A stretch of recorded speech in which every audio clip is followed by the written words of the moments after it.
ये चुनाव बहुत ही महत्वपूर्ण चुनाव है। किसी व्यक्ति के चुनाव नहीं है या किसी को नीचा दिखाने के लिए ये चुनाव नहीं है। ये चुनाव देश के डेमोक्रेसी को टिकाने का है और ये चुनाव संविधान को बचाने का है और गरीब तबके के लोगों को और जो बढ़ती हुई महंगाई है और बढ़ती हुई अनएम्प्लॉयमेंट है, इन चीज़ों के लिए हम लड़ रहे हैं। किसान परेशान हैं और हर चीज़ के लिए लोग आज बहुत ही परेशानी से अपना दिन गुजार रहे हैं।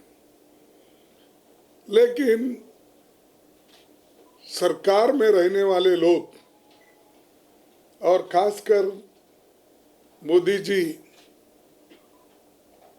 हमेशा यही कहते हैं, सबका साथ सबका विकास। लेकिन ये नहीं बोलते आगे, सबका साथ सबका विकास तो बोले हैं, विकास तो नहीं हुआ, लेकिन सबका सत्यानाश तो हुआ। क्योंकि जीएसटी किसानों पर उन्होंने लगाई, एग्रीकल्चर इक्विपमेंट पे लगाई, हर गरीबों के खाने पीने के चीज़ों पे उन्होंने टैक्स जीएसटी लगाया। एसेंशियल कमोडिटी जो लोग रोजमर्रा इस्तेमाल करते हैं उन पर भी जीएसटी लगा के बर्बाद किया, नोटबंदी करके बर्बाद किया और लोगों को ये भी कहा कि नौजवानों को दिशाभूल करने के लिए उन्होंने ये कहा कि हर साल मैं आपको 2 करोड़ नौकरियां दूंगा। ये प्राइम मिनिस्टर ने कहा, ये इसका उनकी गारंटी है। और उन्होंने ये कहा कि अब 10 साल में तो 20 करोड़ नौकरियां देना चाहिए था। हम नहीं बोले, ये तो वायदा उन्होंने किया था लोगों के साथ। दूसरी बात उन्होंने बोले कि ये लोग कांग्रेस के जमाने में बहुत काला धन बाहर गया, बहुत से इंडस्ट्रियलिस्ट बाहर पैसे रखे, वो सब लाकर मैं हर एक के जेब में 15-15 लाख रुपए डालूंगा। ये कहा, ये सत्य है। अगर सत्य है तो आप मानिए, अगर नहीं है तो आप छोड़ दीजिए। लेकिन ये बात तो हुई ना, उन्होंने ही कहा। तीसरा उन्होंने कहा, भाई मैं किसानों की आमदनी इतना बढ़ाऊंगा वो दुप्पट हो जाए, 2 पट हो जाएगा। लेकिन किसानों की आमदनी भी नहीं बढ़ी। चौथा उन्होंने ये भी बोला 2022 तक मैं हर एक आदमी के उनके सर पे छत यानी मकान बना के दूंगा। वो भी पूरा नहीं हुआ। तो जो चीज उन्होंने कहा एक भी उसमें अनुष्ठान में नहीं लाया, इम्प्लीमेंट नहीं हुआ। फिर भी बोलते हैं मोदी जी बहुत कुछ काम किए, देश के लिए बहुत कुछ बढ़ाए, ये वो बातें बोलते हैं। मैं ज़्यादा बोलने नहीं चाहता क्योंकि ये देश को आज़ाद कराने वाले लोग कांग्रेस के हैं और कभी बीजेपी इस देश के आज़ादी के लिए लड़ी नहीं और इस देश के डेवलपमेंट के लिए कभी नहीं लड़ी। लेकिन फिर भी इस देश को बनाने में हम लोग हैं तो पैट्रियोटिज्म की बात बहुत करते हैं। पैट्रियोटिज्म की बात इतनी करती है कि नेहरू भी उनके सामने कुछ नहीं है, इंदिरा गांधी जी भी कुछ नहीं है और लाल बहादुर शास्त्री जी भी उनके सामने कुछ नहीं है। सब कुछ है मोदी।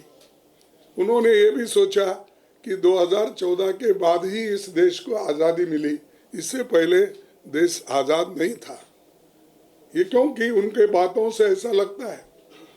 और मुझे दुख इस बात का होता है कि जो लोग कांग्रेस में फले फूले लीडरशिप बना लिए, वो लोग भी वही कहते हैं, अरे भाई इतना बुरा कांग्रेस था तो अपनी जिंदगी के 30 साल 20 साल 25 साल 40 साल क्यों घुमाया अननेसेसरली। उसी वक्त अगर जाते आप तो बहुत अच्छा था।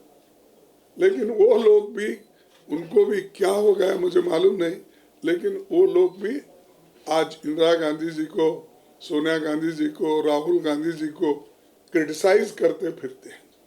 ठीक है, मैं उसमें जाना नहीं चाहता। मैं सिर्फ हमारी जो लड़ाई है वो देश को संविधान बचाने का, देश के जमहूरियत को, लोकतंत्र को बचाने का, एम्प्लॉयमेंट दिलाने का, महंगाई को कम करने का, इसके लिए हम लड़ रहे हैं। और हमने जो 5 न्याय देने का वायदा इस मैनिफेस्टो से हमने किया है, इसमें 5 न्याय और 25 गारंटी हमने वायदा किया है, ये जरूर निभाएंगे।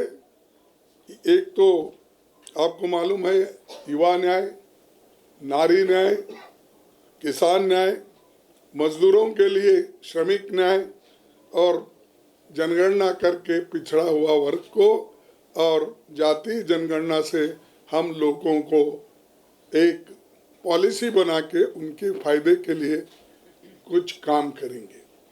तो ये हमारे बहुत से चीज़ें हैं, और इसलिए हम एक तरफ तो न्याय की बात कर रहे हैं, एक तरफ न्याय के साथ गारंटी की बात कर रहे हैं, और दूसरे तरफ जो लोग इनको गरीबों को न्याय नहीं मिलना, इसके लिए जो हमारा विरोध कर रहे हैं, उनको हम जो आने वाले चुनाव में बताएंगे, और ज़रूर बीजेपी को और बीजेपी सरकार को हम सत्ता से आने में रोकेंगे। ये हमारा मकसद है।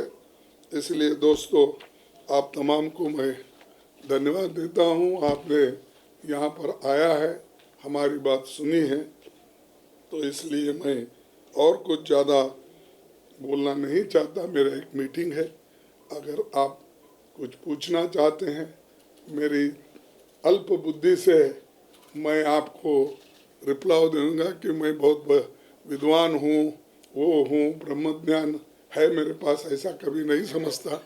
मैं सीखने की आदत रखता हूँ। मैं 53 साल से एक ही पार्टी में हूँ, और 53 साल में मैं कम से कम 12 इलेक्शन में 11 इलेक्शन मैंने जीती है। एक इलेक्शन 2019 का गया, किस वजह से गया बहाना बोलना नहीं चाहता हूँ, जो गया गया। अब लाने के लिए हम पूरी कोशिश कर रहे हैं, और उसके साथ ही मैं अपने बातों को समाप्त करता हूँ। और आपसे अगर 1-2 क्वेश्चन कुछ पूछना है तो आप बोलिए।